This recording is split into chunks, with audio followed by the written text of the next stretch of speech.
El olor a aceite y carne a la parrilla flotaba por todo el comedor del acuartelamiento de Zaragoza, mezclado con el rumor constante de cubiertos y charlas a media voz. Era mediodía, y los soldados del Ejército del Aire se arremolinaban en la cola, buscando algo rápido antes de volver a sus tareas. Entre ellos, el teniente David Muñoz, impecablemente uniformado, sostenía una bandeja con gesto de desagrado. Frente a él, tras la plancha, un anciano de unos 80 años limpiaba con parsimonia los restos del almuerzo. Llevaba un delantal azul y una gorra descolorida. En su placa se leía Don Walter. ¿Esto es una broma?, gruñó el teniente, alzando una hamburguesa perfectamente servida. He pedido queso manchego, no cheddar. ¿Sabe leer, abuelo? Algunos soldados se volvieron, atraídos por el tono. El viejo levantó la vista despacio, sin alterarse.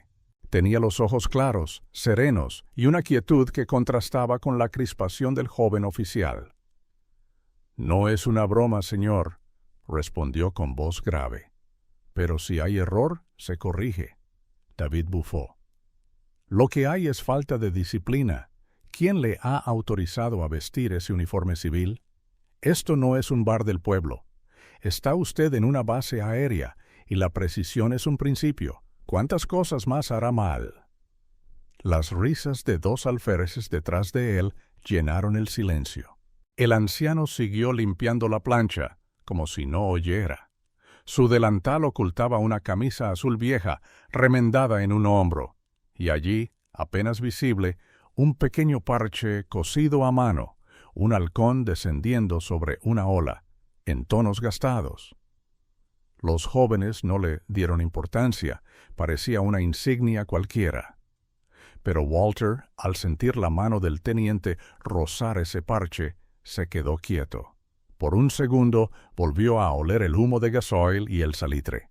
Recordó el rugido del viento en medio del Atlántico, los ojos irritados por el salitre y la certeza de que un solo error podía hundir a toda una tripulación. El teniente volvió a hablar ya más alto. «No sé qué hace aquí, pero me parece un chiste. ¿Le obligaron a trabajar tú? ¿Se quedó sin pensión?». El tono burlesco rompió el ambiente. Nadie reía ya. Hasta los más jóvenes miraban incómodos. Aquello había pasado de una simple queja a una humillación. Entonces una voz femenina cortó el aire. «Teniente Muñoz, creo que ya ha dejado clara su opinión», dijo la suboficial mayor Elena Vargas, jefa de mantenimiento. «El señor solo le ha ofrecido cambiarle el queso». «Esto no le incumbe, suboficial», replicó él, girándose. «Estoy corrigiendo un problema de servicio». Sus palabras sonaron vacías. Elena no se movió. Su mirada fue hacia el teléfono fijo junto a la cafetera. Sin apartar la vista del teniente, marcó 3 números. «Aquí Vargas, Hangar 3», susurró. «Necesito al comandante Ramírez en el comedor. Asunto urgente. Involucra al civil Walter García». Repito, Walter García. Mientras colgaba, el murmullo se apagaba. El teniente seguía hablando, sin notar cómo el ambiente había cambiado. El aire se volvió denso, pesado. Walter dejó el espátula sobre la encimera, sereno. No parecía intimidado, sino expectante. Afuera, un eco metálico resonó en el pasillo. Pasos firmes, varios, acercándose a ritmo militar. Los soldados se enderezaron justo cuando se abrió la puerta. Entró el coronel Ramírez, jefe de la base, seguido de su segundo y 2 militares de seguridad. El silencio fue absoluto. El teniente cuadró el cuerpo y saludó con precisión. «Señor, estaba resolviendo un incidente con este civil», dijo. Sonó seguro, casi satisfecho. El coronel no le devolvió el saludo. Sus ojos buscaron al anciano. Lo observó apenas un instante y su expresión cambió. Dio un paso adelante y, ante el asombro de todos, llevó la mano a la sien en un saludo impecable. Los demás oficiales lo imitaron. El comedor entero contuvo el aliento. El anciano respondió el saludo despacio, con un movimiento rígido pero exacto, aprendido hace mucho. El coronel habló entonces con voz grave. Bienvenido a casa, comandante García. Disculpe el retraso en recibirle como merece. Esta base es suya, señor. Walter esbozó una sonrisa cansada. El bacon podría estar más crujiente, coronel, pero el aire sigue oliendo a servicio. Gracias. El teniente Muñoz parpadeó confuso. No entendía. El coronel lo miró con dureza. ¿Sabe quién es este hombre, teniente? Muñoz tragó saliva. Un cocinero, señor. Negativo. El tono del coronel se volvió cortante. Este hombre fue comandante de escuadrilla en 1962, veterano de la Operación Atlántico Azul, piloto condecorado, el Halcón del Estrecho. El silencio volvió, más profundo aún, y, mientras todos asimilaban esas palabras, Walter bajó la mirada al pequeño parche cosido en su hombro, el mismo halcón que una vez guió a su escuadrón entre tormentas y fuego enemigo. Aquella insignia no era adorno, era memoria. Y así, en medio de un comedor de rutina, el pasado volvió a desplegar sus alas. La noticia del incidente recorrió la base como un reguero de pólvora. En cuestión de horas, todos sabían que el abuelillo de la plancha no era otro que el legendario comandante García, uno de los pilotos más condecorados de la historia del Ejército del Aire. Su expediente, hasta entonces polvoriento en algún archivo de la base de Cuatro Vientos, se convirtió en lectura obligatoria entre los jóvenes oficiales. Pero Walter no cambió su rutina. Siguió llegando al comedor a las 6 en punto de la mañana, preparando el café con la misma precisión con la que, décadas antes, calculaba trayectorias en una tormenta sin radar. Vestía igual, camisa azul, delantal y aquel parche desteñido cosido a mano. Rechazó el traslado a la residencia de oficiales, prefiriendo dormir en una litera sencilla junto al personal de mantenimiento. «Aquí se escucha la verdad», decía sonriendo. En las cocinas, en los talleres, en la sala de descanso. Allí es donde se miden los ánimos de una base. Pocos se atrevían a interrumpirle al principio. Algunos le saludaban con timidez. Otros, como el sargento Rivas, mecánico de helicópteros, empezaron a sentarse con él durante el desayuno. Compartían café y silencios, o a veces largas conversaciones sobre motores antiguos, aviación de antaño y la forma en que el cielo cambia antes de una tormenta. «¿Es cierto lo del estrecho?», le preguntó Rivas una mañana. Walter lo miró un instante y asintió. 3 nudos de corriente lateral, niebla y una radio que solo servía para cantar. Llevábamos explosivos que ni siquiera sabíamos si estaban estables. Pero el barco llegó. Mientras tanto, el teniente Muñoz vivía sus días con un peso creciente sobre los hombros. Aunque seguía en su puesto, se le había retirado temporalmente la potestad de mando. Sus compañeros ya no le seguían con tanta soltura. El saludo del coronel a Walter había dejado una herida invisible, una grieta entre la arrogancia y la humildad. Una tarde, en el aula de instrucción, le asignaron una tarea diferente: revisar y comentar antiguas operaciones de navegación aérea. Entre los documentos, encontró un informe firmado por C. García, 1962.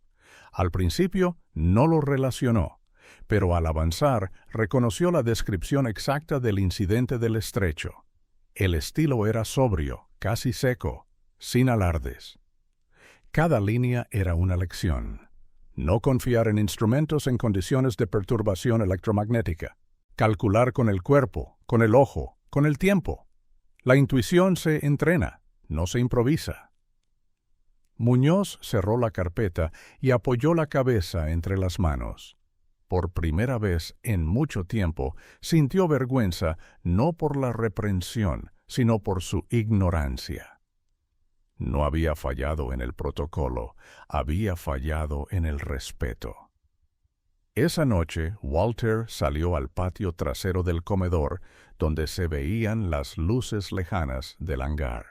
El aire era fresco, olía a tierra y queroseno. Se encendió un cigarro, el único del día, y se quedó mirando al cielo.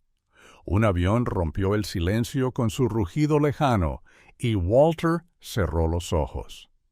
Cada sonido traía consigo un recuerdo. El chillido del metal, el golpe de la cabina al cerrarse, la presión en el pecho cuando el aparato ascendía hacia la incertidumbre. Un paso interrumpió sus pensamientos. Era la suboficial Vargas. ¿Le molesto si me uno? Walter sonrió. Siempre hay sitio. Se sentaron juntos, mirando hacia el horizonte. ¿Por qué? ¿No se lo contó a nadie desde el principio?, preguntó ella. Porque las leyendas no se imponen, Elena, respondió. Si necesitan que alguien las cuente, es que ya han perdido su propósito. Vargas asintió lentamente. En su interior, una mezcla de respeto y gratitud. Sabía que aquel hombre estaba allí no por nostalgia, sino por una forma de deber más profunda, la de mantener vivo algo que el reglamento no puede enseñar. Desde las sombras, la lección de Walter empezaba a calar. En la base, sin dar discursos ni exigencias, estaba reconstruyendo algo olvidado, la conciencia de que la experiencia no se mide en rangos ni galones, sino en la capacidad de callar, observar y actuar con sentido. Y mientras el cielo se oscurecía sobre Zaragoza, el antiguo comandante seguía allí, fiel a su puesto, porque el trabajo, como decía él, nunca termina. Las mañanas en la base eran frías, incluso en primavera. El viento que soplaba desde los campos castellanos barría el polvo con la precisión de una escuadra bien entrenada. Walter lo notaba en los huesos, pero no se quejaba. Nunca lo hacía. Se limitaba a encender la cafetera antes del primer relevo, revisar los ingredientes con la atención de un cirujano y calentar la plancha como si preparara una maniobra aérea. Ese martes, sin embargo, algo cambió. A las 7 en punto, el comandante Ramírez pidió que Walter se reuniera con él en su despacho. No era habitual. Lo esperaban él y la comandante adjunta, Clara Navarro, una mujer joven, seria y eficiente. Sobre la mesa, una carpeta de cartón con el membrete del Ministerio de Defensa. Comandante García, comenzó Navarro, dejando claro que no lo trataban como un simple civil. Hemos recibido una solicitud poco común. El Alto Estado Mayor ha tenido conocimiento de su presencia en la base y desea formalizar una entrevista para grabar su testimonio como parte del archivo histórico de la aviación española. Walter entrecerró los ojos. ¿Y eso para qué? ¿Para que un becario transcriba batallitas mientras se aburre en verano? Navarro mantuvo la compostura. Se trata de preservar la memoria operativa de acciones que, hasta ahora, solo figuran de forma parcial. Nos interesa especialmente la Operación Atlántico Azul. Ramírez intervino entonces con tono más humano. No es por los galones, Walter. Es porque muchos jóvenes están aquí sin saber de dónde vienen. Usted puede ayudarles a entenderlo. Walter no respondió enseguida. Miró por la ventana.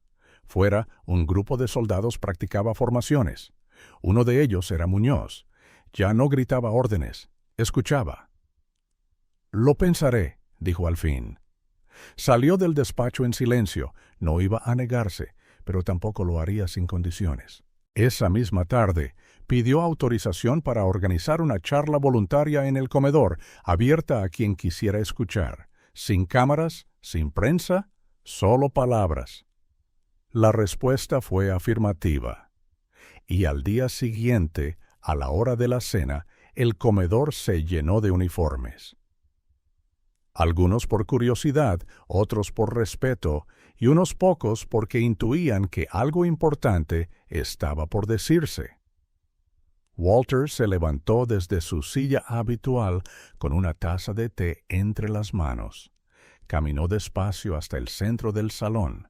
No había atril ni micrófono, solo él y su voz, rasposa pero firme. No vengo a contar hazañas, no soy un héroe.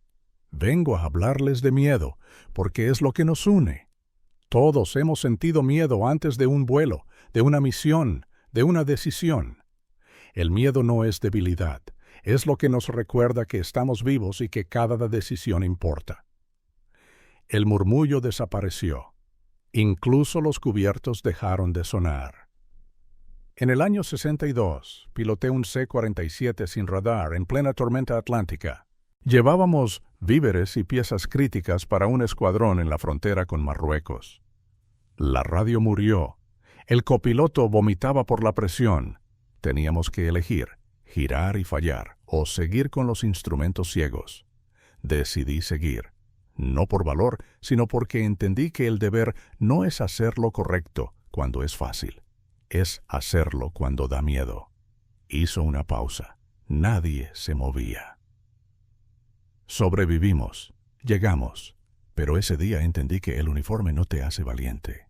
Lo que te hace valiente es no abandonar al que espera de ti algo más que una excusa. Uno de los soldados jóvenes, un cabo de intendencia, levantó la mano tímidamente. ¿Y si uno se equivoca, señor? ¿Y si el miedo gana? Walter asintió con una sonrisa melancólica. Entonces pides perdón, aprendes y sigues adelante. El error no es caerse, es quedarse abajo. Al acabar, nadie aplaudió, no por falta de admiración, sino porque no hacía falta. Aquello no fue una lección, fue una confesión. Y en su crudeza dejó más huella que cualquier medalla. Esa noche, mientras todos regresaban a sus barracones, el comedor quedó en silencio. Walter, de nuevo solo, recogió las tazas y limpió las mesas. No porque le correspondiera, sino porque el trabajo, como él decía, nunca termina. Y en la base aérea de Zaragoza, todos empezaron a mirar al anciano cocinero con nuevos ojos, no como una reliquia, sino como una brújula viva.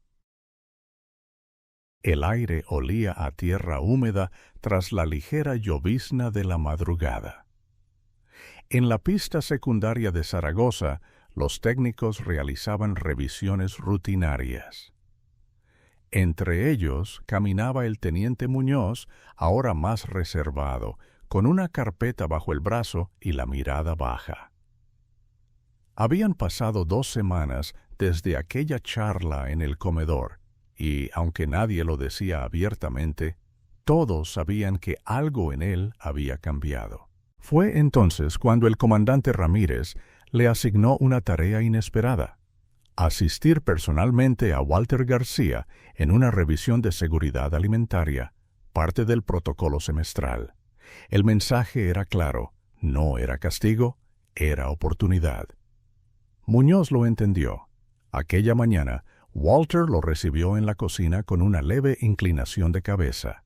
No dijo nada al principio, solo le entregó una lista: inventario de productos, controles de temperatura, revisión de caducidades. Procedimientos que no parecían gran cosa, pero que, al realizarlos junto a Walter, adquirían una precisión casi quirúrgica. ¿Ves esta nevera?, le dijo el anciano. Si está medio grado por encima, el yogur caduca en silencio.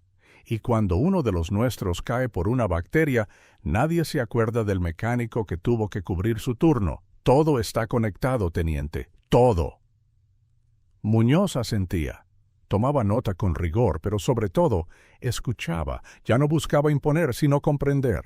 En silencio, anotaba también sus propios errores, los que no aparecían en los informes. Al mediodía, Walter le ofreció un café. Se sentaron junto al ventanuco que daba al patio trasero.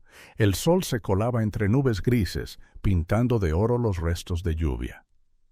Cuando era joven, dijo Walter, pensé que el respeto se ganaba por volar más alto o por gritar más fuerte. Pero no. Se gana por la manera en que cuidas a los que dependen de ti, aunque nunca te lo digan. Muñoz tragó saliva. Miró sus propias manos. Ya no estaban tensas, ni marcadas por la rigidez de la postura perfecta. Eran manos de alguien que empezaba a asumir el peso del liderazgo real. Cometí muchos errores, señor, dijo al fin. Me cegó el rango, la velocidad. Nunca pensé que detrás de un delantal podía haber historia. No era necesario que lo supieras, solo que lo respetaras. La frase quedó suspendida en el aire. No era reproche, era enseñanza. Ese mismo día, al terminar la revisión, Walter pidió algo más. Quería visitar el hangar viejo, el que ya casi no se usaba. Allí, entre polvo y herramientas olvidadas, reposaba una antigua cabina de simulador de vuelo. De los años 70, aún funcional con algo de suerte. ¿Sigue operativa?, preguntó Walter. En teoría sí, pero nadie la usa, respondió Muñoz. Perfecto. Tráeme las llaves mañana. Quiero enseñarte algo que no aparece en los manuales. Al día siguiente, Muñoz apareció puntual. Activaron el generador auxiliar y, tras varios intentos, el simulador cobró vida con un zumbido ronco. Walter se sentó en el asiento izquierdo, con dificultad. Le temblaban las rodillas al entrar, pero los dedos eran firmes al ajustar los mandos. ¿Vas a volar, señor?, preguntó el teniente, entre curioso y preocupado. No, tú vas a volar. Yo solo voy a observar. Durante 2 horas lo guió a través de situaciones imposibles. Fallo de motor, pérdida de altitud, navegación sin instrumentos. No gritaba, no corregía con dureza, hacía preguntas, plantaba dudas, forzaba la mente. No quiero que seas el mejor piloto de manual, le dijo al final. Quiero que seas el tipo que los demás buscan cuando todo va mal. Muñoz salió del simulador con el pulso acelerado y el alma removida. Nunca había aprendido tanto en tan poco tiempo. Walter no solo enseñaba a volar, enseñaba a decidir. Esa noche, mientras escribía su informe, añadió una línea que no figuraba en ningún protocolo. Aprender de quien calla es más difícil que aprender de quien manda, pero también es más valioso. Y sin saberlo, el joven oficial comenzaba a construir, paso a paso, su propio legado. Con el paso de los días, Walter se convirtió en algo más que un cocinero respetado. Se convirtió en punto de referencia. No era mentor formal de nadie, pero soldados y oficiales comenzaban a aparecer a su alrededor con cualquier excusa. Un café, una duda técnica, un problema personal. Él escuchaba sin prisa, sin dar consejos evidentes, pero sus respuestas dejaban huella. Una mañana, la base amaneció agitada. Un F-18 de patrulla había sufrido una avería en pleno vuelo. El piloto, una joven teniente llamada Isabel Román, logró aterrizar sin daños personales, pero el susto había sido serio. En el comedor, horas después, el ambiente era tenso. Algunos hablaban de fallo mecánico, otros, en voz baja, insinuaban error humano. Isabel entró en silencio, con los ojos bajos. Iba directa a servirse un café cuando Walter la interceptó, con su gesto sereno. «Teniente, ¿ya ha comido algo?» «No tengo hambre, señor». «Entonces siéntese y al menos beba caliente». Ella obedeció. Walter le sirvió una taza y, sin decir más, se sentó frente a ella. Pasaron minutos en silencio, hasta que Isabel susurró: «Casi pierdo el control». Me quedé bloqueada. Por segundos no supe qué hacer. Walter asintió con gravedad. «Yo también perdí el control una vez. Año 1974, corriente cruzada sobre el Golfo de Cádiz y el altímetro se volvió loco. Pero no estamos aquí por no fallar, estamos aquí por volver». «Pero si hubiera sido peor, entonces tú no estarías aquí, pero lo estás. Y eso significa que elegiste bien, aunque tarde. El miedo no nos define. Lo que haces después del miedo, sí». Isabel lo miró. No había pena en sus ojos, solo comprensión. Por primera vez desde el incidente, respiró hondo sin que le temblaran las manos. Esa misma tarde, Walter fue llamado de nuevo al despacho de la comandante Navarro. Esta vez, con una oferta distinta, formar parte del equipo de evaluación de liderazgo para los nuevos oficiales en prácticas. No como instructor oficial, sino como observador silencioso. Queremos que detecte actitudes. No habilidades técnicas, sino formas de mirar. Cómo hablan a los subalternos, cómo escuchan, cómo fallan. Walter sonrió. Eso es lo que siempre he hecho, solo que ahora me lo van a pagar. La iniciativa fue aprobada como programa piloto. Durante 2 semanas, Walter asistió a sesiones de entrenamiento, maniobras simuladas y breves debates tácticos. Su presencia descolocaba a los cadetes. No sabían si tratarlo como leyenda o como amenaza. Pero con el tiempo, aprendieron a bajar la guardia. Uno de ellos, el alférez Roldán, cometió un error grave en un ejercicio de coordinación aérea. En lugar de reprocharle, Walter pidió verlo aparte. Lo llevó a una sala vacía con una pizarra. Allí le pidió que reconstruyera el error paso a paso. ¿Por qué no delegaste? Porque temía que se equivocaran. ¿Y tú no te equivocaste? Silencio. La confianza no se gana con precisión, se gana con honestidad. Si no aceptas que tus compañeros fallen, nunca confiarán en ti cuando tú lo hagas. Ese tipo de lecciones comenzó a circular de boca en boca. Pronto, los cadetes esperaban las observaciones del abuelo como la parte más valiosa de cada jornada. No buscaban aprobación, sino guía. Y Walter, sin darse cuenta, había recuperado el mando. No desde un despacho, sino desde la sombra. Mientras tanto, el teniente Muñoz seguía observando. No pedía atención, pero tomaba nota. Ya no hablaba de subordinados, hablaba de compañeros. Incluso comenzó a escribir una especie de diario personal donde registraba las cosas que Walter decía. Le llamaba Manual No Oficial de Mando. Una noche, al terminar la jornada, Muñoz esperó a Walter a la salida del comedor. Le entregó una libreta negra. «Esto es suyo, señor. No está terminada, pero quería que la viera». Walter la hojeó despacio. Allí estaban anotadas frases suyas, pensamientos reconstruidos, reflexiones sobre liderazgo, miedo y silencio. Sonrió apenas. «No es mía, teniente. Es tuya. Tú decidiste escuchar». Y en ese instante, sin medallas ni palabras grandes, el traspaso de sabiduría quedó sellado, como ocurre con las cosas verdaderas, sin ceremonia, pero con legado. El verano se instalaba poco a poco en la base aérea. El sol caía con más fuerza sobre las pistas, y el aire olía a polvo caliente, aceite viejo y café recalentado. Walter, sin embargo, seguía cumpliendo su rutina sin variaciones: plancha encendida antes de las 6:30, menú del día revisado 2 veces, café servido con paciencia y sin prisas. Pero algo en su caminar había cambiado. Una leve rigidez en la espalda, un par de segundos más al subir las escaleras. La edad, inevitable, empezaba a cobrar factura. La comandante Navarro fue la primera en notarlo. Una mañana se acercó con disimulo mientras él limpiaba los fogones.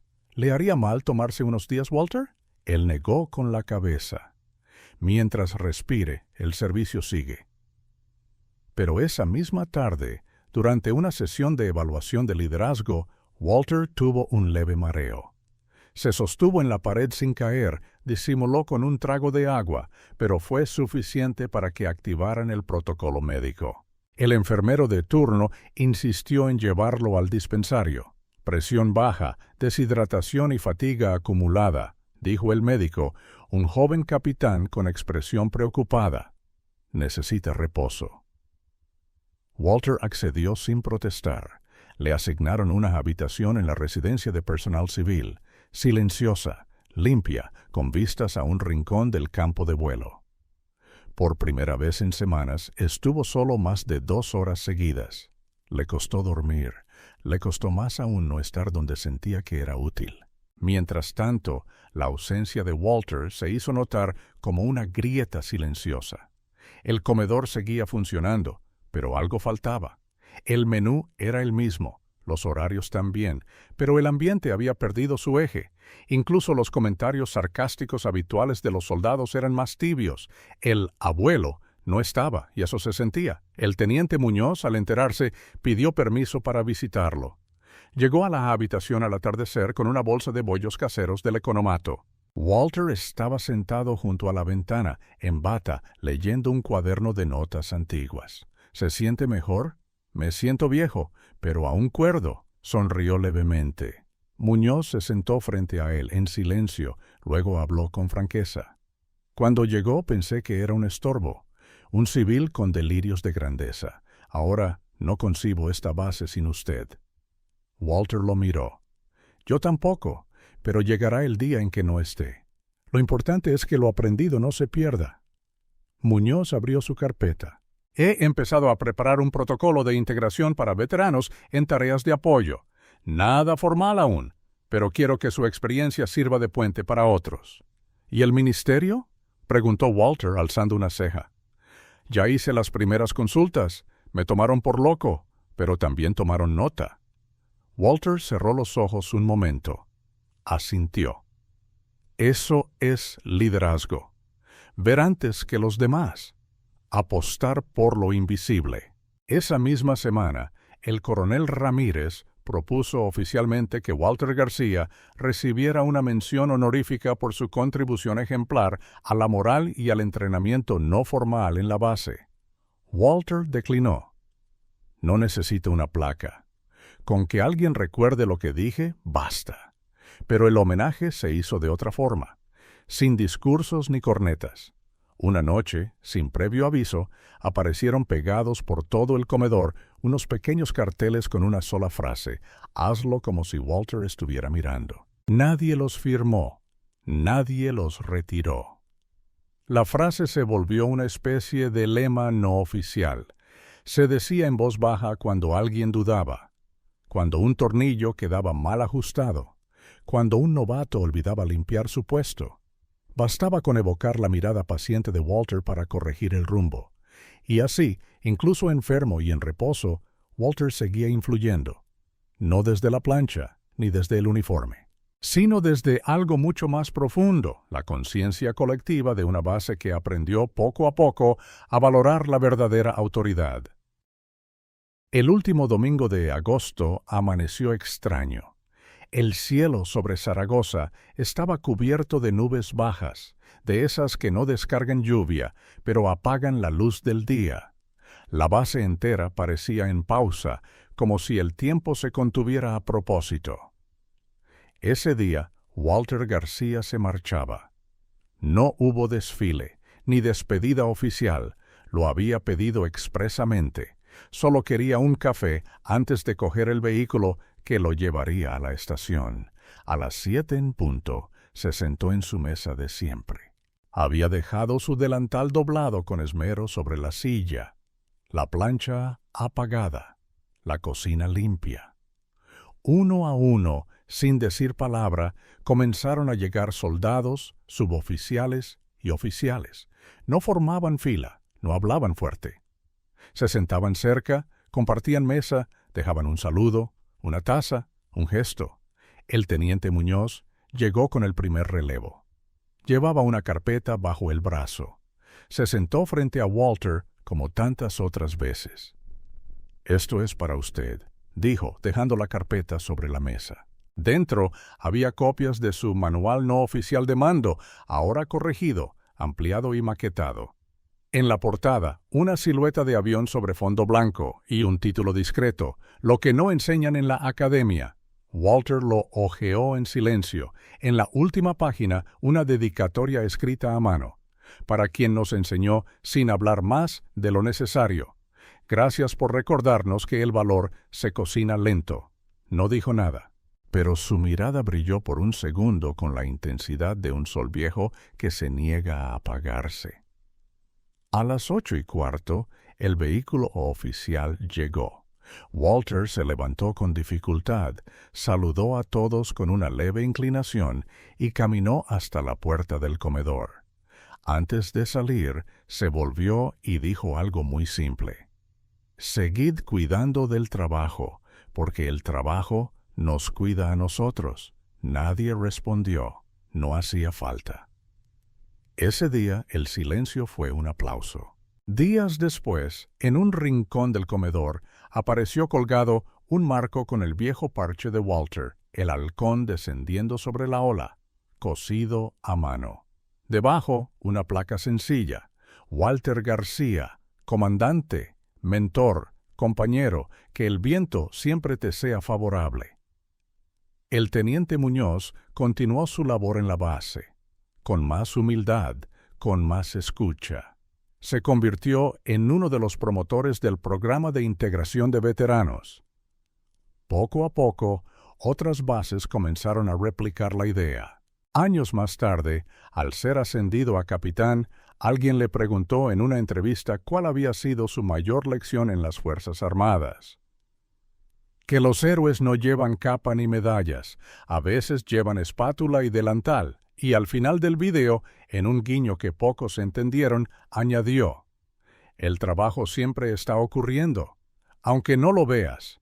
Hoy, si alguna vez visitas el comedor de la base aérea de Zaragoza, quizá encuentres una taza de café servida sola al amanecer en la mesa del fondo. Nadie la toca, nadie la retira. Y algunos dicen que en el reflejo del cristal aún puede verse a un hombre mayor sonriendo mientras vigila que todo funcione como debe, porque algunas presencias no se van, solo cambian de forma. Suscríbete al canal, deja un comentario y comparte el video si alguna vez conociste a alguien que, sin decir mucho, te cambió para siempre.